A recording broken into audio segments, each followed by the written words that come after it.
get started, I want to give all the glory and honor to Yahweh, Bahashem Yahushai, Bahashem Rakakwarash. Double honors unto my apostles and others, a great millstone. Peace of safety to all the sincere Akim that's out here pushing this word in truth and in all sincerity. Shalom. All right. So I want to do this lesson. Yep. Lord willingly, this is edifying. I got a question from a brother about a week ago, and I really didn't have a chance to jump on it, but I wanted to do this now through the Spirit, and Lord willingly, touch on a few other things. But like I said, this lesson is a little bit of a focus on a little bit of Ezekiel, the 28th chapter, and we're just gonna go from there. All right, everyone's pulling it up over here.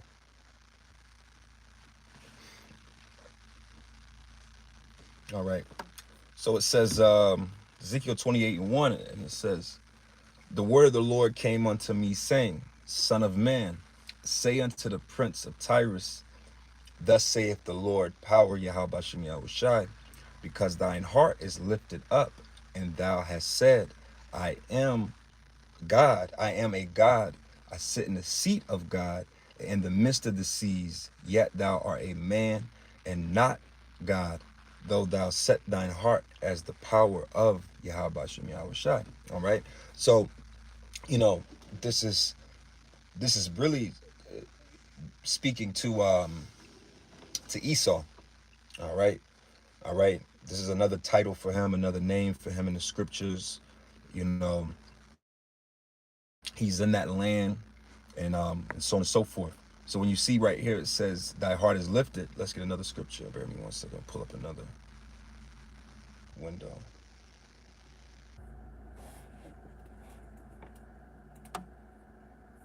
Let's see. Let's go to, let's see. Spirit lead me to loose to, let's see, Isaiah 14. Bear me 1 second.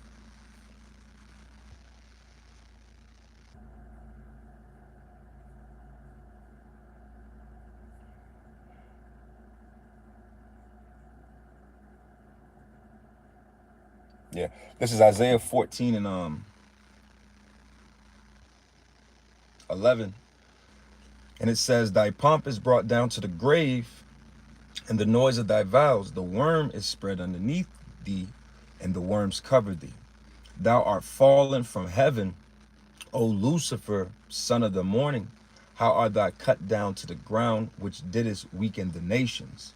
For thou hast said in thy heart, I will ascend into heaven, and I will exalt my throne above the stars of God, and I will set upon the mount of the congregation in the sides of the north." See? So again, this is another precept speaking to about Esau, and specifically not just all of Esau, but in this regard, the elite. The elite are the Luciferians on the left-hand side. All right, which Lucifer simply means light bearer. All right, and who are the light bearers, the knowledge bearers in this time? The elite of Esau. Okay, so going back into Ezekiel the 28th chapter, it says, "But thine heart is lifted up, and thou hast said, I am a God, and I sit in the seat of God in the midst of the seas, the people, yet thou art a man and not God, though thou set thine heart as the heart of." So he has this as we say, a God complex. Okay, so this is speaking again to Esau. All right, verse 3: "Behold, thou art wiser than Daniel. There is no secret that can be hid from thee." And again, this is Esau. All right, he is wiser than Daniel. And Daniel was a very wise individual, a very wise man. The book of Daniel, if you ask me, is probably one of the most complex books in the Bible. For me, I would say, Genesis and Revelation are two of the, very difficult books, to You can't just open the Bible and jump into those books, you know, if you don't have any understanding or nobody taught you. And that's just through the Spirit. Same thing with the book of Daniel, you know, Daniel 2, Daniel 7, Daniel 8, Daniel 9, you know, Daniel 11. These are heavy, heavy chapters within that book. Okay, so it says, "Thou art wiser than Daniel. There is no secret that they can hide from thee." Right. Again, this is speaking of Esau. Let's get another scripture.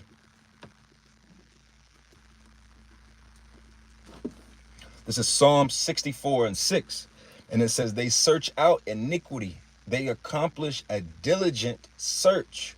Both the inward thought of every one of them, and the heart is deep." Right. This is speaking again of the wicked, which is Esau. The elite of Esau, starting with the elite of Esau, are the wicked, and they are known for their diligent searches. All right. See, that's why we say you got a lot of people that'll say that they don't believe in God, they don't believe in the Bible, this, that, and the third. But the very elite that run this world, that are worth trillions and trillions of dollars, make they can shift this society with the blink, with the snap of a finger. They know very well how real the Bible is. All right, they know very well, because why? They have done their diligent search. All right. See, again, with all of this different information on the internet and in books, in most cases, a lot of this stuff that we get from the Edomites, and their diligent search. And that same chapter in Psalms lets us know that their own tongue fall upon them. That's where you get your whistleblowers and those that are breaking informations. Those individuals the Lord put a spirit on to go against their own. Okay, but they're wise. All right. The Lord put a massive increase in the spirit on the Edomites to be able to accomplish the biblical prophecies that the Lord had set forth for them. You know, they went from, less than 1,000 years ago, being in the caves, eating juniper roots and eating bugs off of each other, to being able to split the atom. Okay. Nuclear fusion and fission. Okay, that wasn't of their own. That was of the spirit of Yahweh Shem Yahushai working on them to fulfill prophecy. Specifically, Isaiah the 54th chapter, dealing with the smith that blow up the coals. All right, verse 4 in Ezekiel 28:4, and it says, "And with thy wisdom and with thy understanding, thou have gotten thee riches, and have gotten thee gold and silver into thy riches, into thy treasures." All right, real quick, let's go from there.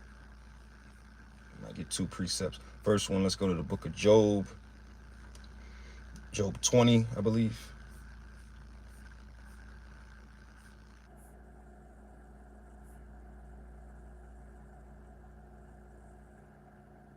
Oh, that's a good one. That's a good one. That's a spirit. This is Job 20 and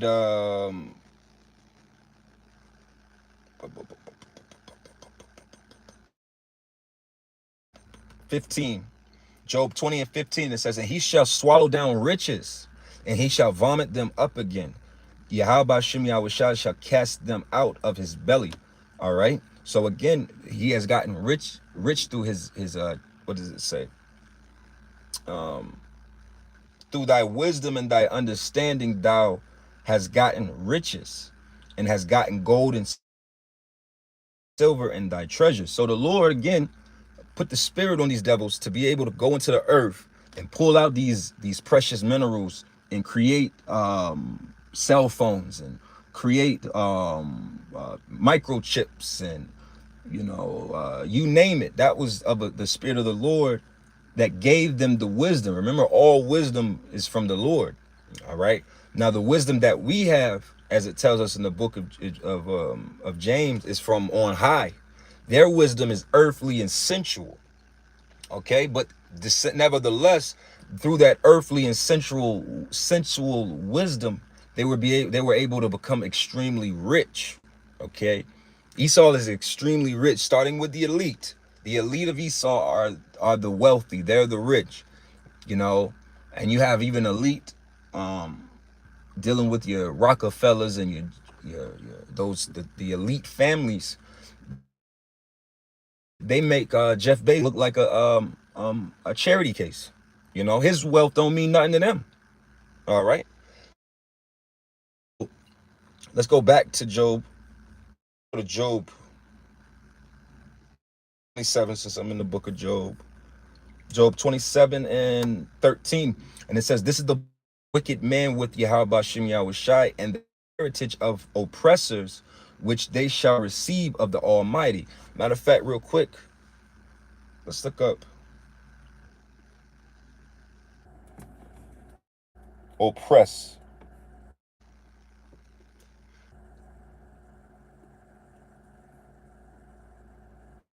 All right.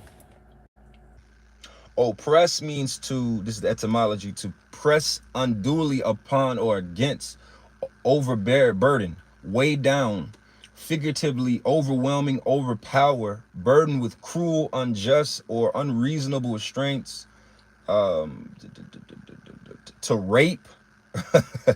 Like this figuratively, that's what it means to be oppressed, and that's what this devil did. He oppressed us. I was looking for it, but a brother basically means to press down. Like when you press something, like think about cold press.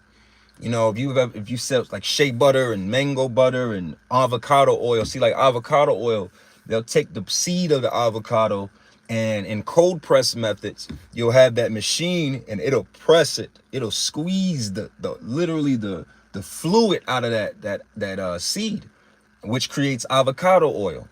And that's what this devil did to the world, man. Job 9 and 24 says that the earth was given in the hands of the wicked. How did he get rich? By oppressing, squeezing on the nations. He squeezed us, all of us, the Israelites, the Amalek. I'm not Amalek, excuse me. Amalek is doing the squeezing.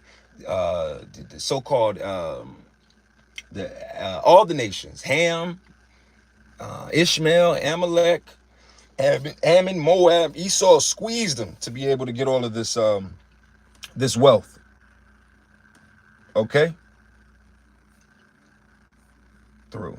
Give me 1 second. All right, so this is the heritage of the oppressor, which is Esau. All right, and it says we're gonna skip down to the point to get for time's sake. And it says, verse 17. It says, "He may prepare it, but the just shall put it on, and the innocent shall divide the silver." He is that what I wanted? Oh, I jumped the gun. This is Job 27 and 16. Though he heap up silver and dust as the dust, and prepare raiment as the clay, he may prepare it, but the just shall put it on, and the innocent shall divide the silver. He buildeth his house as a moth, and as a booth that the keeper maketh. The rich man shall lie down, but he shall not gather it. He opened his eyes, and he is not. Okay, so again, this is the heritage of the oppressor. The oppressor is the one that's rich. Who's the one that's rich? Esau.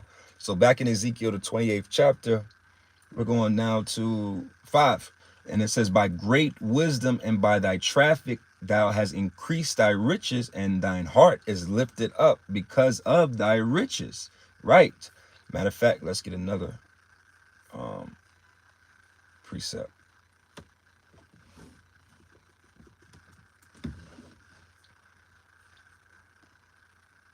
Bear me 1 second.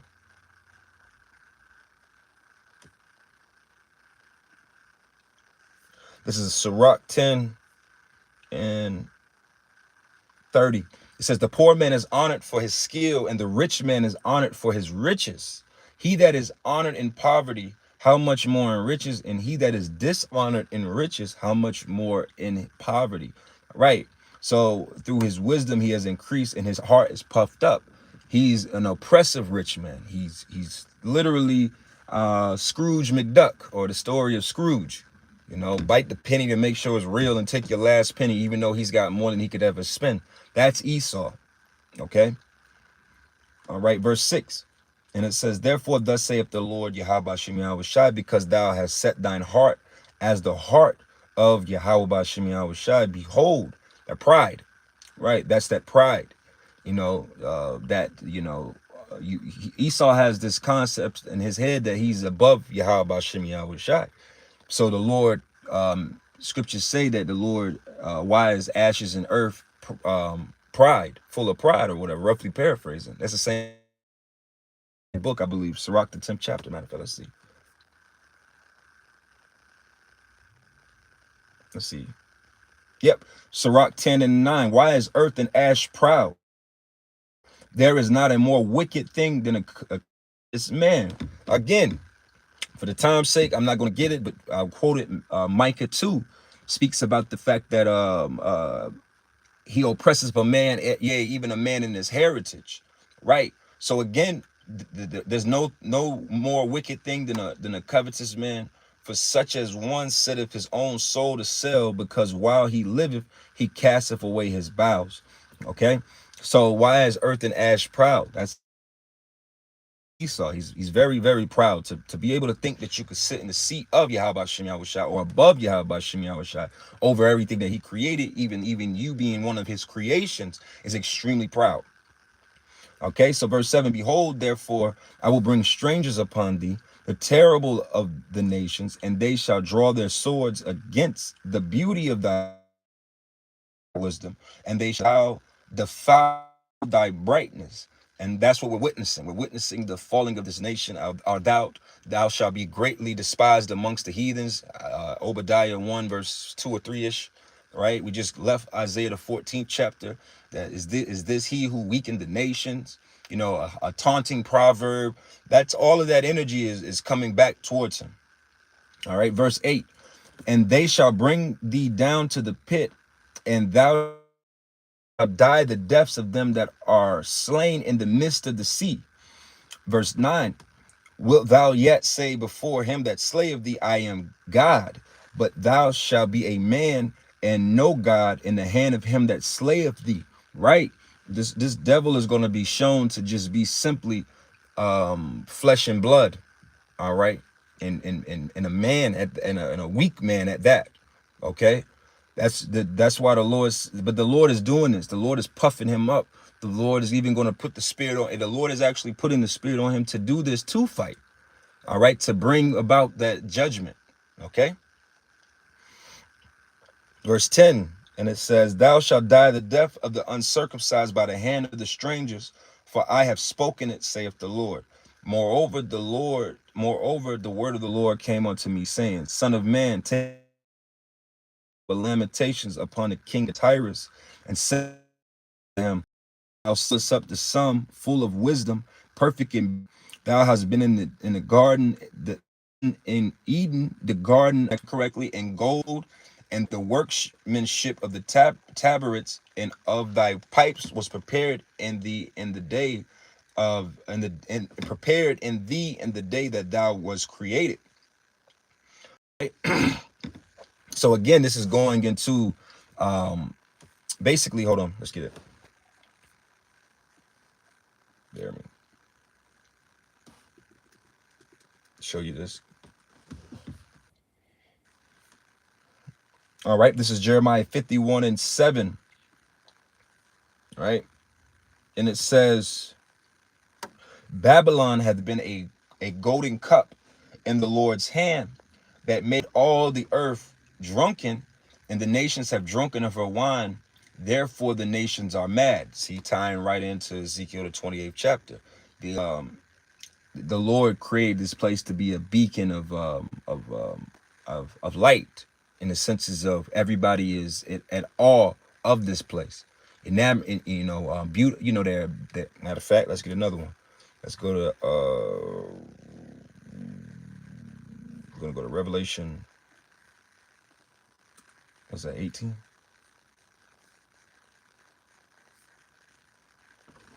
Was that 7?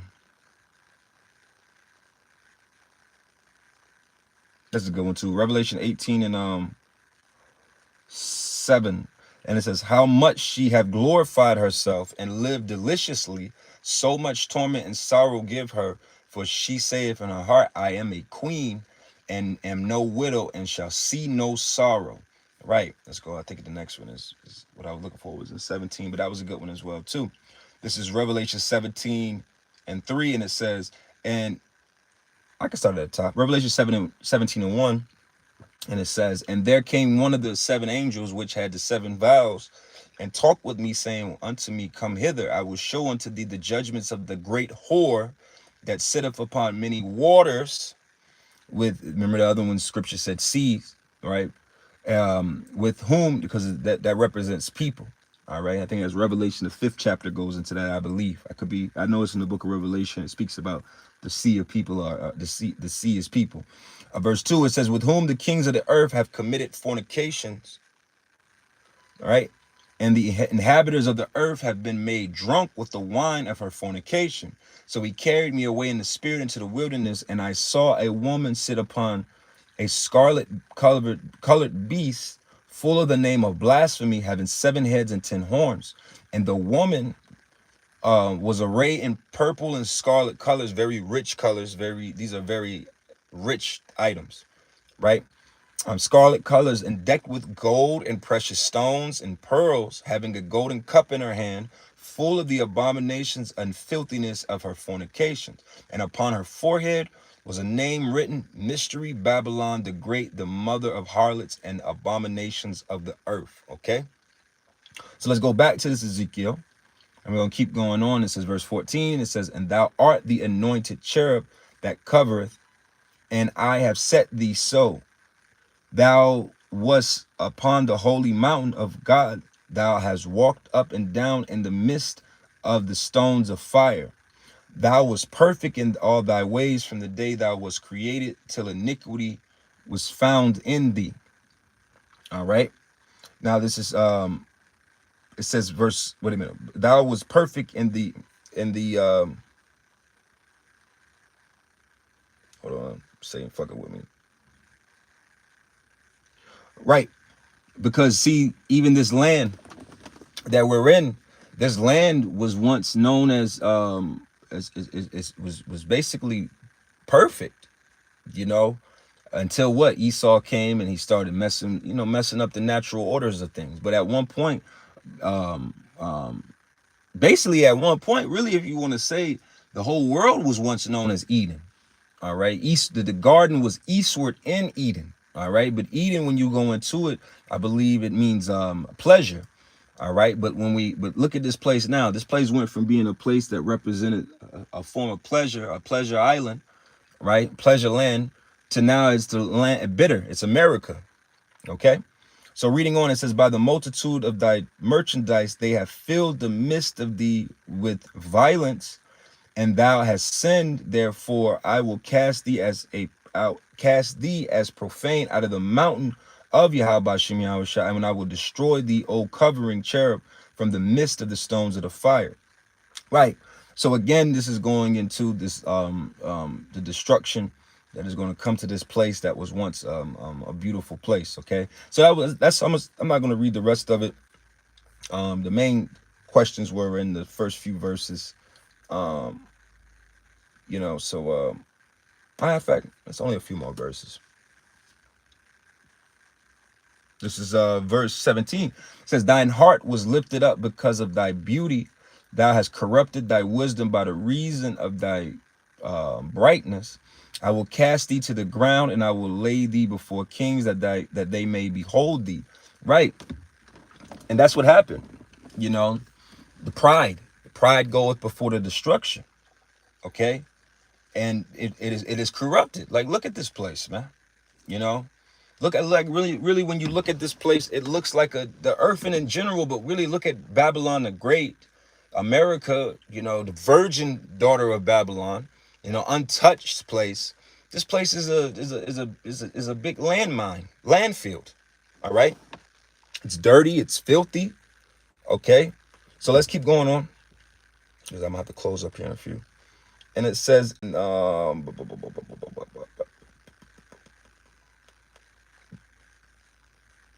verse 18, and it says, thou hast defiled thy sanctuaries by the multitude of thine iniquities, by the iniquity of thy traffic.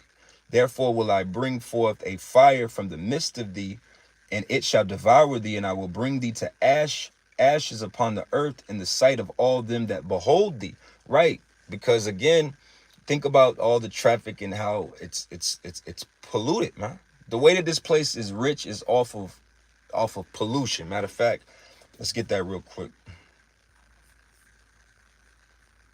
We're gonna go to Nahum. Nahum 3:1. It says, "Woe to the bloody city! It is full of lies and robberies. The prey departeth not." This place is full of is a bloody place, man. Okay, that for them to be able to create this system to make the riches that they're making, there was a lot of bloodshed, man. A lot of Native Americans were slaughtered. Right? How about the animals that were slaughtered in the production of the railroading system? You know, the highways. You know, all of this is very bloody. Okay. Verse I was gonna get that in Revelation 2, Revelation as well. Revelation 18, going back to, I believe.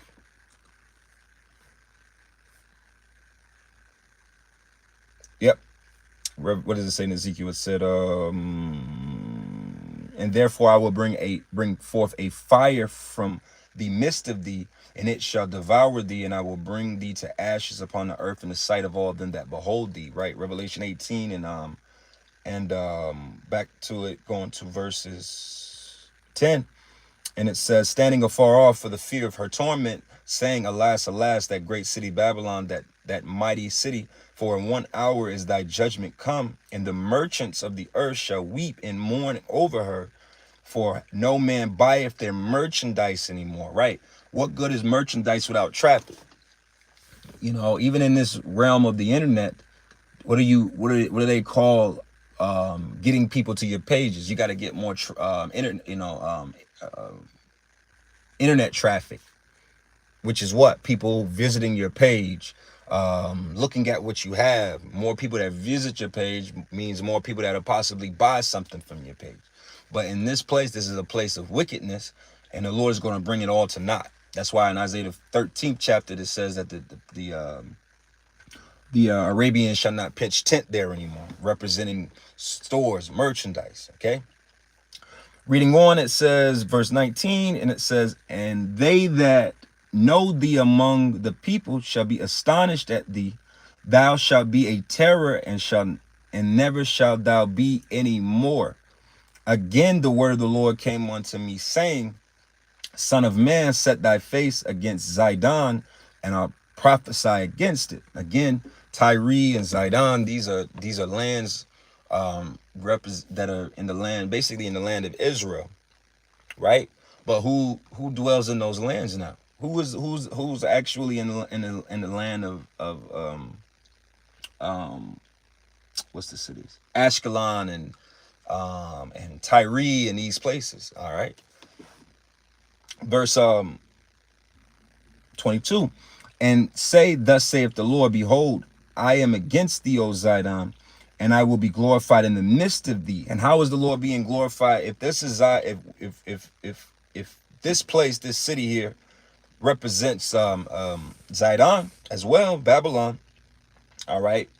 How is the Lord going to be glorified? The Lord is being glorified by this word coming out. All right. The prophets pushing out the name of Yahweh B'Shem Yahushai and these words, the truth. And the Lord is going to beautify his people in the midst of, and out of that's going to come out of this hell. Even this hell that we're catching is actually beautifying us. All right. As 2/3 shall be destroyed therein, and 1/3 shall be saved, and shall go through be brought through the fire. That's the beautification, the purification phase. Okay. And it says, and they shall know that I am the Lord when I shall have executed judgments in her, and shall be sanctified in her. Because fire is a purification method, element. For I will send into her pestilence, and blood into her streets, and the wounded shall be judged in the midst of her by the sword upon her on every side. And they shall know that I am the Lord. And they shall be no more a pricking briar upon the house of Israel, nor any grieving thorn of all that are round about them that despise them. And they shall know that I am the Lord thy power. That's the Lord breaking the breaking the yokes of our bonds, going into Jacob's trouble in Jeremiah the 30th chapter. That's Isaiah the 14th chapter again, where we shall be cease from being oppressed by the oppressed. The oppressors Let's get it. I'm beating it up. Isaiah 14:1. And it says, for the Lord shall have mercy on Jacob and will yet choose Israel and set them in their own land. And the strangers shall join unto them, and they shall cleave unto the house of Jacob. All right, which is speaking about Israelites. This is Israelites. All right, verse 2. And the people shall take them and bring them into their place. And the house of Israel shall possess them in the land of the Lord for servants and handmaids. And they shall take them captives, who captives they were, and they shall rule over their oppressors. Right. Okay. That is that thorn being taken out. Okay. Verse where we at? 25. Two more verses. And it says, and thus saith the Lord Yahweh, when I shall have gathered the house of Israel from the people among whom they are scattered, they shall be sanctified in them in the sight of the heathens, and then shall they dwell in their land that I have given to my servant Jacob, which is the land of Israel. We're going to get that land back.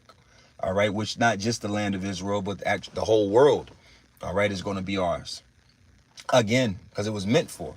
So it was created for our sake. Verse 26, the last verse. And they shall dwell safely therein, and shall build houses and plant vineyards. Yea, they shall dwell with confidence. Ooh. And when I have executed judgments upon all those that despise them from round about them, and they shall know that I am the Lord their power, because we're beaten down. You know, one of the biggest things that our people suffer from is a lack of self-worth and confidence, because why? We're finished on this side. But the Lord is going to uplift us, as he says, sanctify us, give us a covering. All right. Be as a give us a home, bring us, adopting us back into the arms of Yahweh Shem Yahweh Shai. All right. So with that, I hope that this was edifying. I want to give all the glory and honor to Yahweh B'Hashem Yahweh Shai, B'Hashem, Karkwadash. Double honors unto my apostles and others, a great millstone. Peace and safety to all the sincere Akim that's out here. Shalom.